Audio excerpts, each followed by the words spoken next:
Masamang balita mga boss, katulad nga po ng iniisip ng karamihan, naging easy fight lamang itong si Vincent Astrolabio dito kay Junto Nakatani. Round 1 lang mga boss, tapos na ang salpukan. Isang kaliwang body shot ang ipinatama ni Junto Nakatani dito kay Vincent Astrolabio. Sayang nga po mga boss, akala nga po natin na masilat ni Astrolabio itong si Junto Nakatani.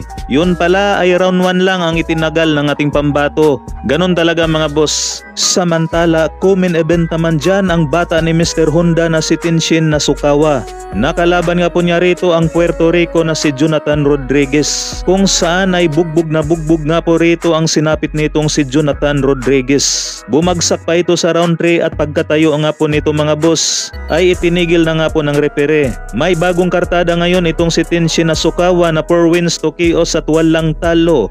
Habang lumagapak naman ang kartada nitong si Rodriguez sa 17 wins, 7 KOs at may 3 talo. Hanggang dito na lamang muna mga boss.